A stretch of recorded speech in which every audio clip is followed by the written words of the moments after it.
Mais um blend de informações aqui no canal Café do Setorista, sempre com informações exclusivas no blend. Por exemplo, os 2 treinos de Andileri com a camisa do Corinthians, eu vou te contar. Foi bem? Qual foi a primeira impressão? Vou te falar tudo agora com exclusividade. Quer com exclusividade também? Eu fui confirmar se o contrato do Coronado, os valores reduziram ou não. Tenho a confirmação, eu vou te passar todos os valores agora nesse blend de informações. Além disso, as datas e horários dos jogos do Corinthians na Copa Libertadores contra o Barcelona de Guayaquil e Memphis Depay, pré-convocado para a seleção holandesa, pode atrapalhar o Corinthians caso chegue na final do Campeonato Paulista, nas finais do Paulistão. Tudo isso agora. Vamos falar primeiro de Copa Libertadores da América, porque a Conmebol definiu as datas e horários dos jogos do Corinthians e do Bahia, né, na terceira fase prévia aí, que é a pré-Libertadores, tá? O Corinthians joga no dia 5 de fevereiro, tá? Divulgou do Bahia também, né? O Corinthians joga numa quarta-feira e o tricolor baiano joga na quinta, né? No dia seguinte, no dia 6 de fevereiro. Então vamos lá. Dia 5 de março, uma quarta-feira, Barcelona de Guayaquil e Corinthians às 21h30, lá em Guayaquil, tá? Meu amigo, lá no Equador, tá certo?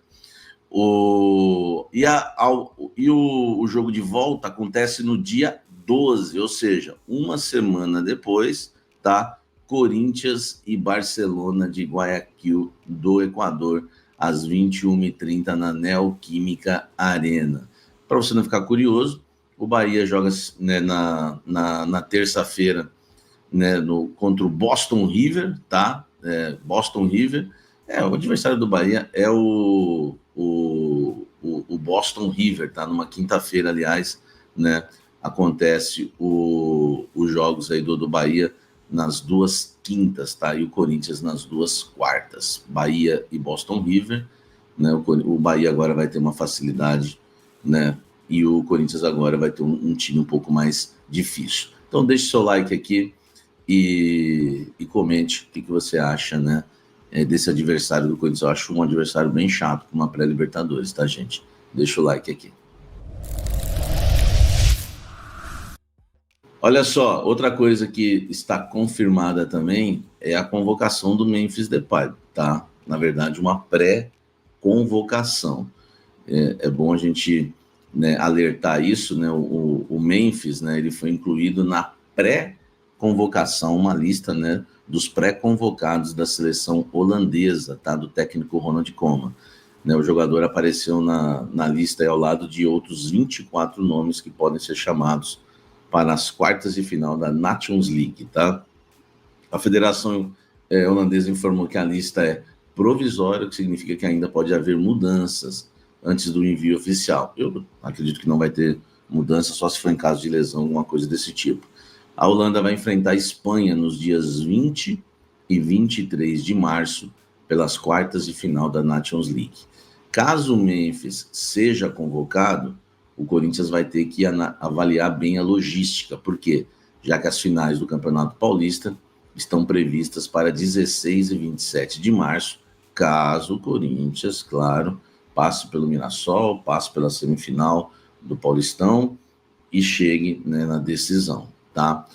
Então, o Ronald Koeman esteve, né, aqui no Brasil, técnico da Holanda, durante os últimos jogos do Corinthians, empate com o Guarani, que o Memphis jogou pouco, e a vitória sobre a Universidade Central, que o Memphis não fez uma grande partida, mas mesmo assim, né, acabou dando assistência para gol, enfim, você sabe tudo o que aconteceu, tá? O Memphis não entra em campo, não veste a camisa da Holanda, né, com a camisa da Holanda, desde a Eurocopa de 2024, realizada em julho do ano passado, podendo voltar, então, à seleção, tá? A questão do Corinthians na logística é por conta da questão física do Memphis, né? Então, o Corinthians vai ter que ficar atento com isso e preparar uma boa logística aí para que o Memphis esteja também nas decisões do Campeonato Paulista. Comente aqui embaixo e deixe seu like. Olha só, agora são duas informações exclusivas, tá? Para vocês aqui no, no canal Café do Setorista, tá? Olha só, a expectativa é boa, né? Dos dois dias de treino do nosso querido Fabrício Angeleri, que foi um furo de reportagem aqui do canal Café do Setorista, o único reforço do Corinthians nessa janela, que ironia, né? O cafezinho, né, que trouxe, hein, haters? O cafezinho que trouxe em primeira mão. Ele foi apresentado hoje, falou que já jogou de atacante, de lateral, joga de zagueiro, tá? Enfim, falou uma coisa que também, outro acerto meu, né? Ele falou que negociou com o Corinthians no meio do ano passado, só que não deu tempo de fechar, né? Lembra que eu dei essa informação que também foi exclusiva? Cafezinho não brinca, né? E agora ele fecha com o Corinthians, está inscrito já, né? Podendo jogar no Campeonato Paulista, tá? Um dos treinos dele, né? Ele já né, se destacou pela questão da força, tá? Jogador de boa marcação, apoia bem, né? E conhece a posição, tá? É claro que essa avaliação feita, né, dentro do Corinthians também por profissionais que já conhecem o Angeleri há muito tempo. Vou falar um negócio para vocês, tá? Se o Angeleri estiver em forma, né, ainda vai jogar bem, abre aspas, uma fonte minha aqui, se estiver em forma, ainda vai jogar bem. Ainda por conta da idade, enfim, faz tempo que ele não joga futebol, ficou muito tempo sem atuar no Getafe. Então, assim, a primeira impressão foi muito boa, tá? A primeira impressão foi muito boa. E por essas características que me falaram, dá para ver que ele vai ser utilizado mesmo como lateral. Pô, um cara que apoia com força, né? Ó, marca e apoia bem, né? Com força, conhece a posição. Então, já dá para entender que o Fabrício Angeleri vai jogar como lateral mesmo no Corinthians, porque senão fica aquela coisa, pô, ele joga de zagueiro também, então precisando de zagueiro. Vai jogar como lateral pelos primeiros elogios aqui dentro do Corinthians. Deixa o like, comente aqui embaixo. Ó, confirmei para vocês uma coisa muito importante. O contrato do Coronado com o Corinthians continua, tá? Continua o mesmo. Na verdade, nem continua o mesmo, né? Por quê? Porque ele ganhava mais do que 2 milhões, tá? Ele ganhava mais do que 2 milhões. Meu amigo, a situação é dura, né? Ver um jogador no banco de reservas com a qualidade que tem o Coronado, poderia estar muito mais atuando, mas o Ramon não gosta do cara. É incrível. E por isso a gente tem um jogador, né, caro hoje no banco de reservas. Vamos lá, vou destrinchar o salário do Coronado para vocês. Salário CLT, 600 mil ganha o Coronado. Imagens, direitos de imagem, 400 mil mensais recebe o Coronado por mês. Luvas, 12 milhões de reais divididas em 12 parcelas de janeiro a dezembro de 2025. Esse é o contrato do Coronado em 2025 com o Corinthians, lembrando que ele já teve né, também aí o seu contrato já, né, em 2024, já que ele chegou no início da temporada, tá? Então não existe nada, né, de que o Coronado vai ganhar 1 milhão, 1 milhão e 200, menos de 1 milhão com a camisa do Corinthians, que não vai ganhar, tá bom? Então ele ganha exatamente 2 milhões por mês agora no Corinthians, né? Que 12, né, dividido por 12, não precisa ser um gênio, né, da matemática, né? É claro que tem um 13º tudo, talvez fique até um pouquinho menos, né, se for pensar no 13º. Mas é isso. Então, o salário do Coronado, esquece, tá? Informação super exclusiva para vocês e super verdadeira, super confiável. O contrato do Coronado continua nesses moldes, o jogador custando 2 milhões de reais por mês ao Sport Clube Corinthians Paulista.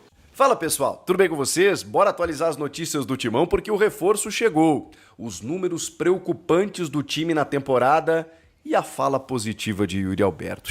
O primeiro e único reforço do Corinthians nessa janela. Trata-se do argentino Fabrício Angileri, lateral esquerdo, que chega para ser titular. Mas por que o único? O Corinthians contratou muito nas 2 últimas janelas e, obviamente, abriu a torneira. Chegou nesse ano, o Corinthians precisava dar uma segurada nas finanças, uma fechada na torneira. E aí, portanto, apenas o Fabrício Angileri. O que me espanta é que o Corinthians já tem 3 laterais, já falamos sobre isso. Então, acho que a conta é muito fácil de ser feita, né? Em algum momento, algum deles será liberado. Eu acho que o Matheus Bidu. Na minha opinião, acho que o Bidu pode alcançar o nível que alcançou ano passado, mesmo jogando muito mal esse ano, defensivamente. Ofensivamente ele sempre vai bem. Mas o Hugo, acho que não tem, já falei, né, nível para jogar no Corinthians, poderia ser liberado. E aí deixa o Bidu ali como um reserva, podendo jogar em determinados jogos em que o Corinthians precisa ser mais ofensivo, e o Palácios eu não sei o que dizer. Então o Angileri chega para ser titular. E também me espanta porque ele não atua há 9 meses, desde maio de 2024. O Angileri, ele foi muito bem no River Plate, no Getafe não teve a mesma, né, a performance, ele chega por empréstimo até o final do ano, então ele vai ter que jogar, foi contratado por indicação do técnico, então ele vai jogar. Mas ele não joga há muito tempo, vai demorar um tempinho para ele readquirir de ritmo de jogo. Ele, inclusive, foi registrado no BID, já pode ser inscrito no Paulista nessa sexta-feira e pode jogar contra o Mirassol no domingo. Mas será que já vai entrar assim depois de tanto tempo parado? Eu acho muito difícil. Pode ser que ele ganhe alguns minutos, mas começando como titular eu acho bem complicado. Inclusive para as próximas partidas, né? É muito tempo de inatividade. Mas está claro que o Corinthians contratou um jogador para ser titular. Aos 30 anos, o Angileri chega com o estofo de ser um lateral mais equilibrado, sendo que no elenco, né, o Hugo, ele, na opinião da comissão técnica, é mais defensivo e o Bidu mais ofensivo, né? E os dois acabam também comprometendo nos outros setores, né? Eu acho que eles comprometem nos dois, mas enfim, o Hugo não ataca e o Bidu acaba não defendendo. Vamos lá, até o fim de 2025, o Angileri, que já está no BID, contratado por empréstimo, já trabalhou no CT, já conheceu os companheiros, já está ambientado, já chegou e vai jogar porque ele foi contratado para isso. É óbvio que falta lateral direito, faltam defensores, embora o Ramon diga que não, né? Na entrevista coletiva disse que não. Temos vários defensores aqui. Quantitativamente, sim. E qualitativamente. Será, Ramon? O fato é que o Corinthians não vai dar para ele, o clube não vai dar para ele esse reforço até esta sexta-feira, quando fecha a janela. Só agora, na metade do ano. O Corinthians vai com o que tem até o fim do Paulista e o início do Brasileiro, e a sequência da Libertadores e depois a Copa do Brasil. E isso é preocupante. Mais preocupante ainda é porque existe um levantamento que é bizarro, gente. É bizarro. O Corinthians tomou gol em 80% dos jogos. E a gente está falando de uma parte da temporada em que os jogos eles são mais, digamos, fáceis, os adversários são mais frágeis do que em outros momentos. Eu não estou dizendo aqui que o Corinthians só jogou contra adversários fáceis, mas vocês me entenderam, né? Nesse momento da temporada, na fase de grupos do Paulista, na pré-Libertadores contra um time estreante da Venezuela, você enfrenta adversários mais fáceis do que você vai pegar ali na frente. E justamente nesse período da temporada você tem um Corinthians vazando em 80% dos jogos que disputou. Isso, repito, é muito preocupante. Foram 14 jogos até aqui que o Corinthians disputou. Ele tomou 16 gols. Ele tem mais gols tomados do que jogos disputados. 8 jogando em casa. O Corinthians tomou 8 gols jogando em casa, gente. E 8 jogando fora. Tá bem dividido. Ou seja, independentemente se joga dentro ou fora, tá tomando gol. Em apenas 3 partidas, não vazou. Contra Ponte Preta, jogo fora. Novo Horizontino, esse foi o jogo em casa. E o São Bernardo, esse eu não lembro. Mas enfim, nesses 3 jogos, o Corinthians não vazou. E aí tem um detalhe. Vocês sabem qual era a dupla de zaga nesses 3 jogos em que o Corinthians não tomou gol? Félix Torres e João Pedro Tchoca. O que você quer dizer com isso, Chico? Em 4 jogos que essa dupla disputou, eles tomaram 1 gol. A dupla titular hoje, André Ramalho e Tchoca, eles disputaram 3 jogos e tomaram 4 gols. E contra adversários, vamos lá, né? Bem questionáveis. Então, assim, eu preciso dizer isso, gente. Talvez individualmente a gente possa analisar o Félix Torres como ruim, como no jogo contra o Guarani, quando ele teve ao lado o Kaká. Quando ele e o João Pedro jogaram juntos, eles foram bem. Quando o João Pedro, que sempre vai muito bem, com exceção do último jogo, em que ninguém foi bem, ele joga ao lado do André Ramalho, ele não vai tão bem. E o André Ramalho não tem ido bem. Tem uma nova dupla titular aqui. Ou o Gustavo Henrique, que já foi relacionado para 2 partidas, já recuperado de lesão, tem que jogar.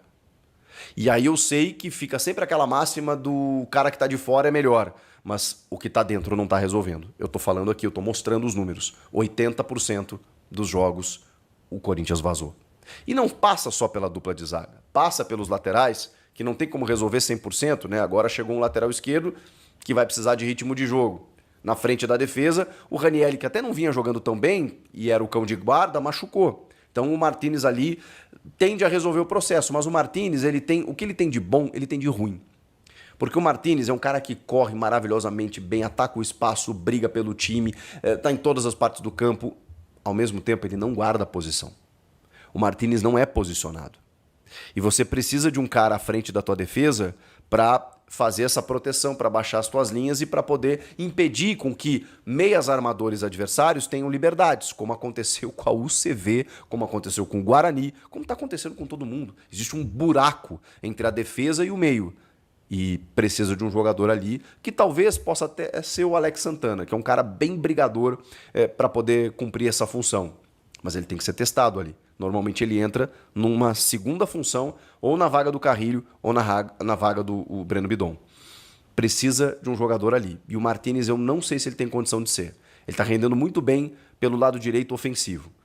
O que inviabiliza também o Carrilho ali naquele setor, onde ele é muito forte, onde ele é muito bom. Embora o Carrilho se adapte, jogue pela esquerda, jogue centralizado, o Carrilho é um craque de bola. Mas enfim, tem algumas questões que o Ramon Dias precisa enxergar. E hoje, com esses números postos, com esses primeiros meses, dias de temporada, a melhor dupla de zaga... Eu tô apresentando um fato, gente. A melhor dupla de zaga do Corinthians foi Félix Torres e João Pedro Tchoca. Que tenham sequência. Eu sei que é difícil barrar o André Ramalho nesse momento, mas ele não tá fazendo por merecer. E, gente, é do jogo. É do jogo. Banco de reservas não é um sepultamento para nenhum jogador. Deve servir, desde que bem administrado, como motivação para que ele retome essa condição de titular. O André Ramalho do ano passado, eu quero para ontem no time. O desse ano, ele não está merecendo. Para a gente fechar, o Yuri Alberto tranquilizou muita gente, né, na zona mista, dizendo que aquele papo, né, aquela ideia que ele tinha de sair, isso não existe mais. Ele chegou no momento em que ele pediu a negociação, tinha uma proposta muito boa do Southampton, outra dos Wolves, né, mas especialmente do Southampton, ele quase saiu. O Corinthians segurou o Yuri Alberto e esse ano ele disse que ele disse que quer ganhar título com essa camisa. E ele sabe que ele vai ficar marcado se ele conquistar títulos com essa camisa. E citou o exemplo do Garro, inclusive, né? Que não foi só o Garro que recusou a proposta, foi o próprio Corinthians, né? Que recusou a proposta do Zenit de 25 milhões de euros. Mas ele entende, né? E aí é uma declaração dele, de que eles querem ganhar títulos, de que eles querem permanecer. Então, claro, e aí ele deixa a vírgula, né? Desde que seja uma proposta financeiramente boa para o clube, aí ok. E provavelmente é isso que pode e deve acontecer, né, gente? Na metade do ano deve acontecer uma proposta que beire os 25, 30 milhões de euros e aí não tem como segurar. Só que tem um problema. Que, digamos assim, favorece o Corinthians a recusar qualquer proposta pelo Yuri, que é o fato do Corinthians ter apenas 50% dele. Então 25 milhões de euros são 12 milhões. É o que o Corinthians pagou para tirá-lo do Zenit, mandando vários jogadores da base para lá. E aí você recupera 12 milhões. Onde você vai encontrar um atacante por 12 milhões? Desse nível. que briga, que perde gol, erra, se atrapalha, mas cara, ele se envolve com o time. Isso você não acha. O Vitor Roque está sendo comprado aí pelo Palmeiras por 25 de euros. 20 anos, é verdade, mas o Yuri tem 23, gente. Então, assim, nessa idade, um dos maiores atacantes sub-23 ou com 23 anos do mundo, em números, ele já tem 100 gols marcados, mais agora, né? Mais de 100 gols marcados. Então, você tem que ver essa conta. Quanto que eu vou gastar para repor esse cara que eu nem vou ganhar tanto assim? Agora, vem 60 milhões de euros, que eu acho que não vai acontecer, e o Corinthians embolsa 30, beleza, podemos conversar. Então, nesse ponto, o Corinthians está protegido.